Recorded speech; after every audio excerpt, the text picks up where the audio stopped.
నమస్తే, welcome to Abhinav Bharat. పదవి వస్తే 5 ఏళ్ళు ఎలా దోచుకోవాలి అని ఆలోచించే రాజకీయాలు నడుస్తున్న రోజులివి. అలాంటిది ఆ ఎమ్మెల్యే తన జీతం డబ్బులు కూడా ప్రజల అవసరాల కోసం ఇచ్చేశారు. అలాగని ఆమె అపర కోటీశ్వరరాలు కాదు, ఒక నిరుపేద.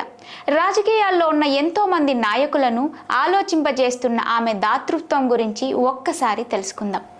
ఆంధ్రప్రదేశ్లో అతిపెద్ద అసెంబ్లీ నియోజకవర్గమైన రంపచోడవరం ఎమ్మెల్యే మిర్యాల శిరీషాదేవి ప్రస్తుతం talk of the AP politics అయిపోయారు.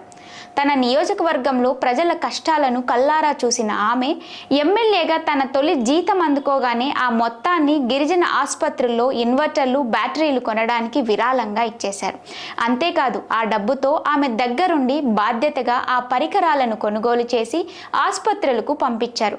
నిజానికి కొంతమంది ఎమ్మెల్యేలు ఇలా చేసినా శిరీషాదేవి చేయడంలో గొప్ప ప్రత్యేకత ఉంది. ఎందుకంటే ఆమె కోటీశ్వరరాలు కాదు, నిరుపేద.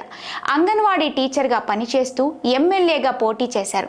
ఒక మనిషిని చంపి డోర్ డెలివరీ చేసిన అనంతబాబు లాంటి వ్యక్తికి భయపడకుండా అక్కడి ప్రజలు శిరీషాదేవికి ఓట్లేసి గెలిపించారు.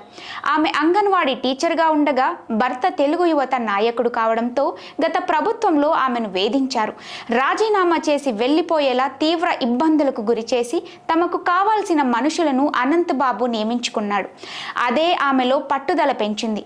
భార్యాభర్తలు పూర్తి స్థాయిలో తెలుగుదేశం కోసం పనిచేశారు. వారి పనితీరు టీడీపీ అధినేత దృష్టిలో పడి ఆర్థిక సామర్థ్యం గురించి ఆలోచించకుండా వారికే టికెట్ కేటాయించారు. పార్టీ అధినేత చంద్రబాబు నమ్మకాన్ని వమ్ము చేయకుండా ఎన్నికల్లో కష్టపడి పనిచేసి మంచి మెజారిటీతో గెలిచిన శిరీష 30 ఏళ్లకే ఎమ్మెల్యేగా అసెంబ్లీలో అడుగుపెట్టారు. నిరుపేదగా ఉన్న ఆమె తొలి జీతం అందుకోగానే తమ కుటుంబ ఖర్చులు తీర్చుకోవాలని అనుకోలేదు. గిరిజన బిడ్డల క్షేమం కోసం ఆసుపత్రులకు ఇన్వర్టర్లు, బ్యాటరీలు కొనడానికి ఖర్చు పెట్టారు. 11 మండలాలతో రాష్ట్రంలో అత్యంత పెద్ద నియోజకవర్గంగా ఉన్న రంపచోడవరం 75% అటవీ ప్రాంతంతో ఉంటుంది.